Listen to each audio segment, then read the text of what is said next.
Chapter 185, Spiritual World. Waiting for cake.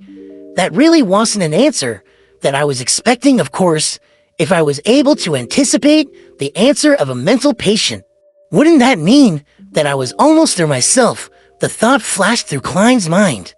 He maintained his relaxed smile, as if he was chatting with a friend. Who's going to send you a cake? Hudyu Jin's expression fell instantly, his face long and depressed. No, there's no cake, there's no cake. You stole my cake. His voice suddenly became shrill as he glared angrily at Klein. Without waiting for Klein to speak, he let out a shout and opened his mouth, revealing two rows of white teeth. Following which, he leaped from his mattress while salivating. He closed in on Klein with one step and extended his hands, attempting to grab onto Klein's shoulders. He wanted to drag Klein towards him and bite him.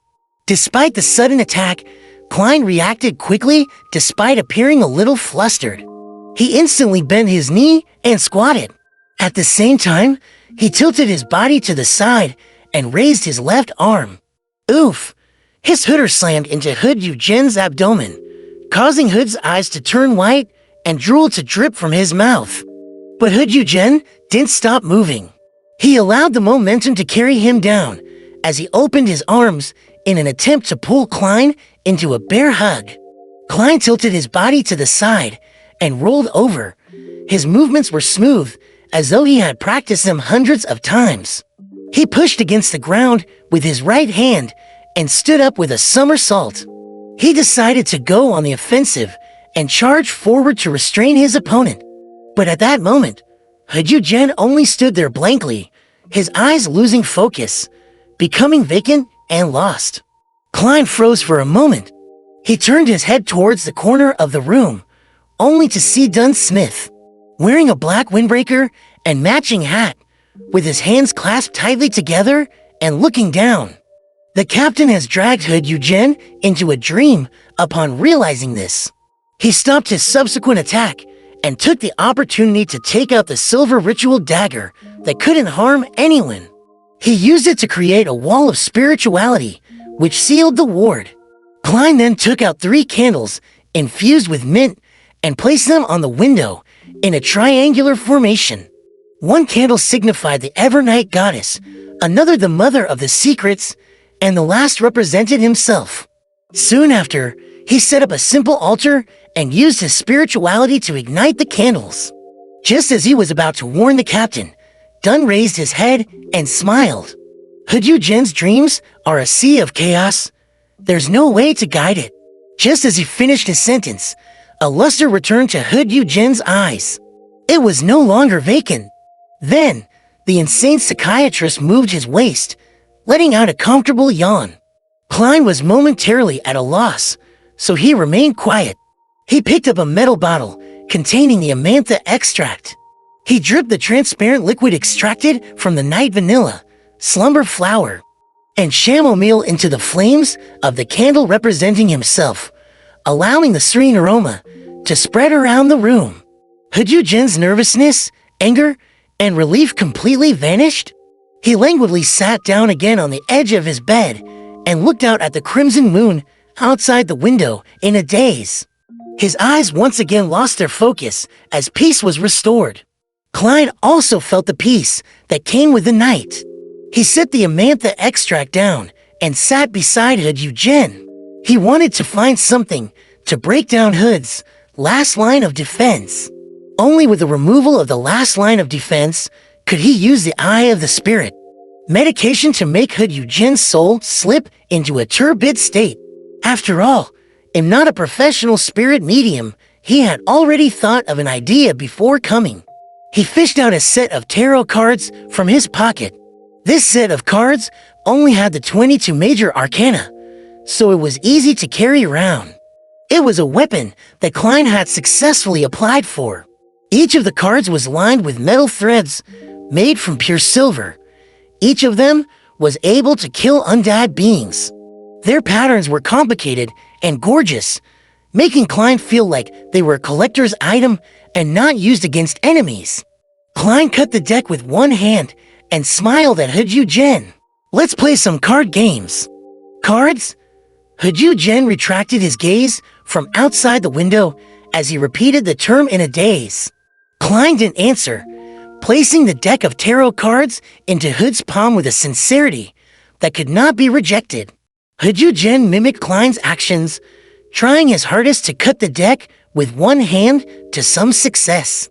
The attention of the mental patient was slowly drawn to the hard, yet flexible, beautifully textured cards in his hand. He flipped over the first card. It was the picture of a man in tattered clothes with his hands tied. He was hanging by his leg with a faint halo at his head. The hangman Klein nodded in thought. He took the opportunity to grab the eye of the spirit medicine, dripping the amber liquid onto the candle flame still, the one representing himself. An alcoholic fragrance spread forth, inducing an intoxicated feeling to anyone who took a whiff of it. Jen spaced out bit by bit, his vision losing its focus. The deck of tarot cards in his hand fell onto the bed, but he remained sitting upright, without slumping over. Klein used cogitation to fight back against the medicine's dreamy effects of turning light-headed and ethereal. He took out another metal bottle from his pocket and twisted the cap open before pouring the blue liquid into his mouth. Sedative agent, ice cold liquid flowed through his throat, down his gullet, and into his stomach. Klein instantly felt unusually awake, without any sense of drowsiness. He slowly exhaled, then familiarly took out the other essential oil extracts and herb powders, dripping them onto the two candles signifying the Evernight goddess. In the faint fog, he took 2 steps back and solemnly murmured in Hermes, "I pray for the power of the dark night. I pray for the power of the mystery. I pray for the goddess loving grace. I pray that you would allow me to communicate with the spirituality of the beyonder beside me." Jen. The incantations reverberated around the room, and Klein saw the flames of the candle, now dyed black, spread outward. He didn't avoid them, nor did he guard against them. He allowed the dark night to envelop him. In this unusually lucid state, he felt his spirit leave the protection of his body and enter a space akin to deep space. All around him was boundless, silent darkness. The sky above him was filled with countless indescribable, transparent figures. There were also streaks of different colors, lustrous splendors that harbored infinite knowledge. The spiritual world, Klein was no longer a stranger to this. Just as he had this thought, a foggy world appeared before him. It was a world enveloped by a faint tornado of light. Klein knew that it represented Eugen's spirit that represented his body of heart and mind. Thus, he leaned over, digging into the wall that was the tornado. In an instant, he saw countless specks of light pelting him. He heard the voices of thousands of people discussing something in whispers. These murmurings were very chaotic and lacked any sense of logic. Some included praises for the elegance of some lady. Then it turned into a description of the feeling of relief after using the toilet.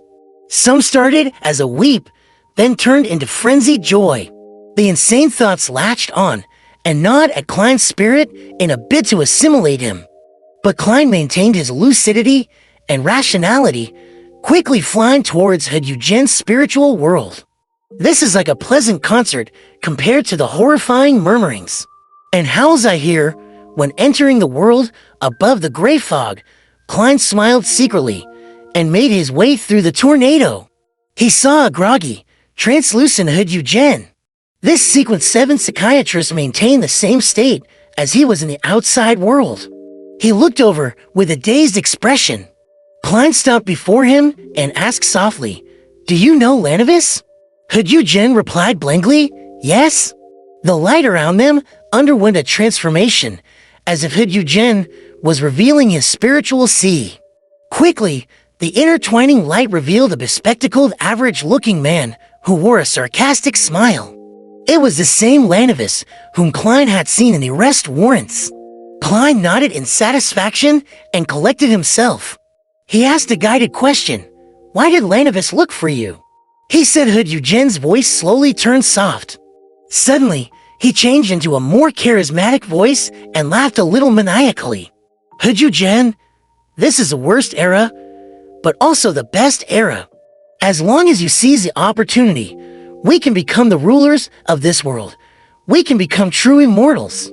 As long as you're willing to help, it'll not only tell you the way to master your potion and avoid losing control, it'll also promise that you'll receive godhood qualities in the future immortal godhood qualities. You should be able to see the presence behind me. My promise is his promise. In some sense, the psychology alchemists are connected to him. Do not doubt, the psychology alchemists aren't strong enough at the moment. It isn't able to provide you with enough help unless you're willing to stay at this level for the rest of your life. The method to grasp your potion without losing control. Why does this sound like how I entice others with the acting method? Lanovis sure has lofty ambitions. Has only a sequence 8, yet has already talking about manipulating godhood qualities. Just what hidden presence is backing him? This guy seems to be plotting something, which isn't solely just to cheat people out of their money, or could running scams just be his hobby? Klein had many thoughts as he listened on. When Hujujin stopped talking, he quickly pressed on. What kind of assistance did Lanovis want you to provide? Hujujin didn't answer immediately. His spiritual world turned silent. He then broke out into laughter. He replied erratically, help, help, help. Ha ha ha, I provided help. I provided help. It made. His words came to an abrupt halt as his blurry soul contorted. The light and darkness of the surroundings, which represented the spiritual sea, quickly turned incorporeal, forming a sinister, scary, dark altar. On top of the altar was a cross. There seemed to be something hanging on the cross, as well as things that appeared indiscernible piled at the bottom. The light and darkness alternated, and as the hanging item was about to become clearer, the entire spiritual world shook, as if it was experiencing a magnitude 10 earthquake. Holy shit, Klein had a premonition that something dangerous was about to happen. Without thinking, he turned and flew towards the chaotic tornado of thoughts in an attempt to escape.